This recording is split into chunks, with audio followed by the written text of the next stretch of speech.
Assalamualaikum warahmatullahi wabarakatuh. Perkenalkan, nama saya Novia Ramadhani dari PGMI 3 semester 6 dengan NIM 0306211013. Baik, di sini saya akan menjelaskan perencanaan dan administrasi pendidikan dan pengorganisasian administrasi pendidikan. Pengertian dan sejarah perencanaan administrasi pendidikan. Perencanaan merupakan fungsi awal dari administrasi.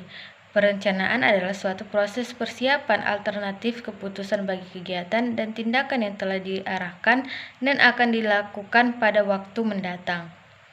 Berdasarkan definisi yang telah dikaji, dapat dijelaskan bahwa perencanaan itu sangat penting untuk dilaksanakan oleh pengelola pendidikan, dikarenakan adanya desakan dari masalah dalam berbagai aspek yang harus segera diatasi. Langkah-langkah dalam perencanaan yang meliputi yaitu pertama adalah menentukan dan merumuskan tujuan yang hendak dicapai, dan kedua mengumpulkan data dan informasi yang diperlukan, dan ketiga menentukan tahapan-tahapan dan rangkaian kegiatan, dan keempat merumuskan bagaimana masalah tersebut dapat terselesaikan. Syarat-syarat perencanaan sebagai berikut. Yang pertama adalah perencanaan harus didasarkan atas tujuan yang jelas. Yang kedua, bersifat sederhana, realitas, dan praktis. Yang ketiga, terinci, memuat segala uraian serta klarifikasi kegiatan dan rangkaian tindakan sehingga memudahkan untuk dijalankan. Yang keempat, adanya perimbangan antara bermacam-macam bidang yang akan digarap dalam perencanaan tersebut. Yang kelima, adanya penghematan tenaga, biaya, dan waktu serta kegiatan penggunaan sumber-sumber daya dan data yang tersedia sebaik-baiknya. Selanjutnya adalah karakteristik atau ciri-ciri dari perencanaan pendidikan. Yang pertama itu adalah perencanaan pendidikan merupakan suatu intelektual yang berkesinambungan dalam menganalisis, merumuskan, dan menimbangkan serta memutuskan dengan keputusan yang diambil harus mempunyai konsistensi. Yang kedua, perencanaan pendidikan selalu memperhatikan masalah kebutuhan, situasi, tujuan, dan keadaan perekonomian, keperluan penyediaan dan pengembangan tenaga kerja bagi pembangunan nasional. Yang ketiga, tujuan perencanaan pendidikan adalah menyusun kebijakan dan menggariskan strategi pendidikan yang sesuai dengan kebijakan pemerintah. Jenis-jenis perencanaan dalam meninjau jenis-jenis perencanaan pendidikan dapat dikaji dari beberapa segi, antara lain menurut besaran atau magnitude, maka perencanaan dapat dibagi menjadi 3. Yang pertama itu perencanaan mikro. Perencanaan yang mempunyai tenaga nasional yang menetapkan kebijakan yang akan ditempuh. Yang kedua adalah perencanaan meso, ialah perencanaan di tingkat daerah. Dan yang ketiga adalah perencanaan mikro, diartikan sebagai perencanaan tingkat institusional dan merupakan gambaran lebih spesifik dari perencanaan tingkat meso.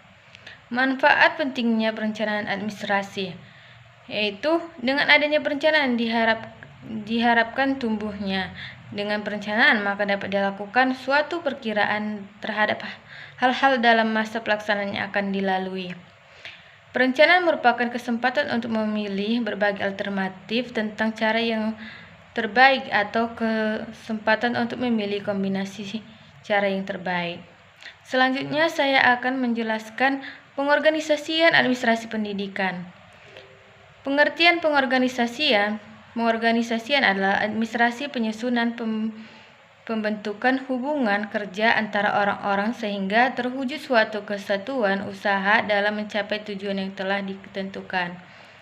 Alternatif mengumpulkan segala tenaga untuk membentuk suatu kekuatan baru dalam rangka mencapai tujuan merupakan kegiatan dalam manajemen, karena pada dasarnya mengatur segala sesuatu yang ada dalam sebuah organisasi maupun suatu lembaga adalah kegiatan pengorganisasian. Jenis-jenis organisasi. Yang pertama adalah organisasi formal, adalah organisasi yang dicirikan oleh struktur organisasi. Yang kedua, organisasi informal, Keberadaan organisasi dapat dilihat dari karakteristik yang normal, perilaku, tekanan untuk mengadaptasi, dan kepemimpinan informal. Dan adapun beberapa manfaat organisasi sebagai berikut.